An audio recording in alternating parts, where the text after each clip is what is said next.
Déclaration des droits de l'homme et du citoyen de 1789. Préambule. Les représentants du peuple français, constitués en Assemblée nationale, considérant que l'ignorance, l'oubli ou le mépris des droits de l'homme sont les seules causes des malheurs publics et de la corruption des gouvernements, ont résolu d'exposer, dans une déclaration solennelle, les droits naturels, inaliénables et sacrés de l'homme.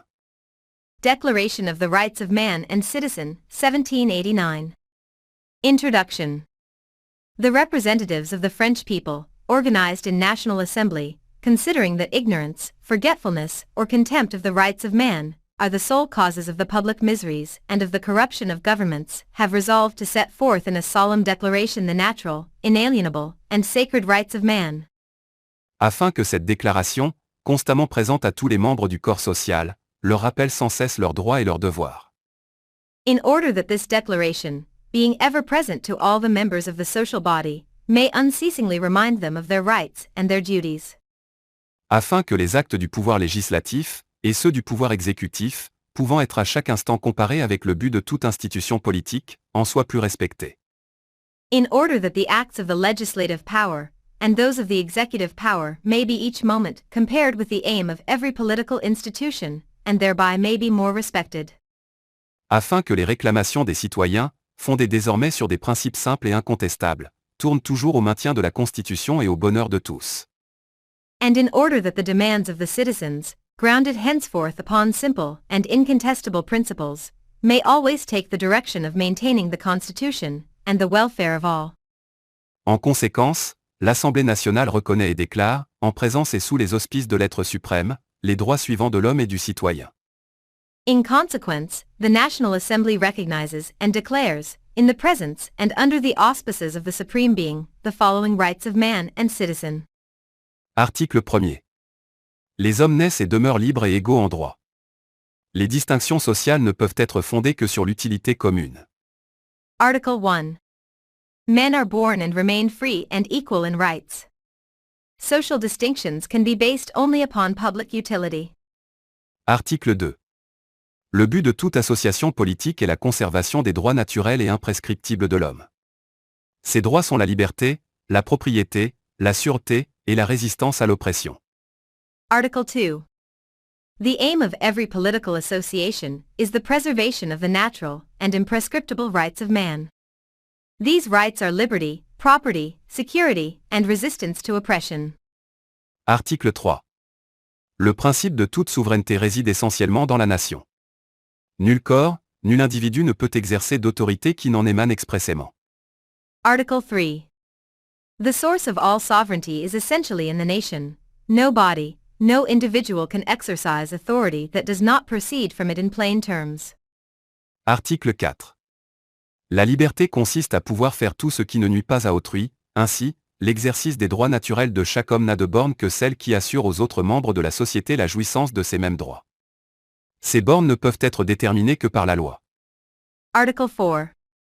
Liberty consists in the power to do anything that does not injure others. Accordingly, the exercise of the natural rights of each man has no limits except those that secure to the other members of society the enjoyment of these same rights.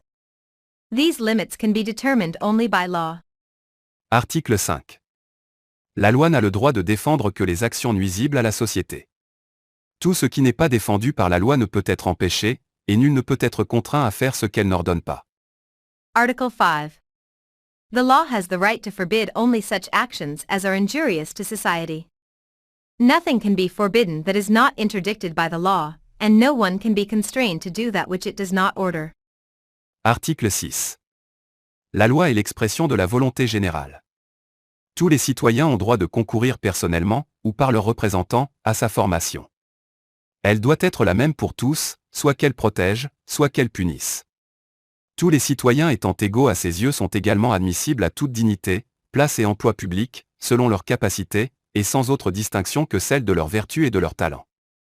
Article 6. Law is the expression of the general will. All citizens have the right to take part personally, or by their representatives, in its formation. It must be the same for all, whether it protects or punishes. All citizens being equal in its eyes, are equally eligible to all public dignities, places, and employments, according to their capacities, and without other distinction than that of their virtues and their talents. Article 7. Nul homme ne peut être accusé, arrêté ni détenu que dans les cas déterminés par la loi, et selon les formes qu'elle a prescrites. Ceux qui sollicitent, expédient, exécutent ou font exécuter des ordres arbitraires, doivent être punis, mais tout citoyen appelé ou saisi en vertu de la loi doit obéir à l'instant, il se rend coupable par la résistance. Article 7. No man can be accused, arrested, or detained, except in the cases determined by the law and according to the forms that it has prescribed. Those who procure, expedite, execute, or cause to be executed arbitrary orders ought to be punished, but every citizen summoned, or seized in virtue of the law ought to render instant obedience. He makes himself guilty by resistance. Article 8. La loi ne doit établir que des peines strictement et évidemment nécessaires, et nul ne peut être puni qu'en vertu d'une loi établie et promulguée antérieurement au délit, et légalement appliquée. Article 8. The law ought to establish only penalties that are strictly and obviously necessary, and no one can be punished except in virtue of a law established and promulgated prior to the offense and legally applied. Article 9. Tout homme étant présumé innocent jusqu'à ce qu'il ait été déclaré coupable, s'il est jugé indispensable de l'arrêter, toute rigueur qui ne serait pas nécessaire pour s'assurer de sa personne doit être sévèrement réprimée par la loi. Article 9. Every man being presumed innocent until he has been pronounced guilty, if it is thought indispensable to arrest him, all severity that may not be necessary to secure his person ought to be strictly suppressed by law. Article 10. Nul ne doit être inquiété pour ses opinions, même religieuses, pourvu que leur manifestation ne trouble pas l'ordre public établi par la loi. Article 10. No one should be disturbed on account of his opinions, even religious, provided their manifestation does not derange the public order established by law. Article 11.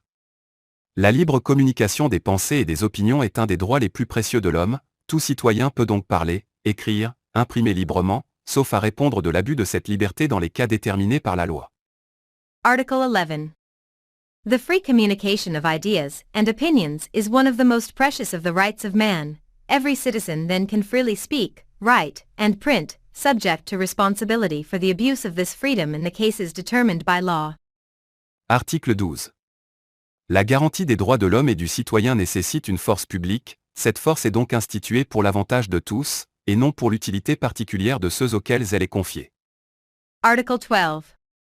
The guarantee of the rights of man and citizen requires a public force. This force then is instituted for the advantage of all, and not for the personal benefit of those to whom it is entrusted. Article 13.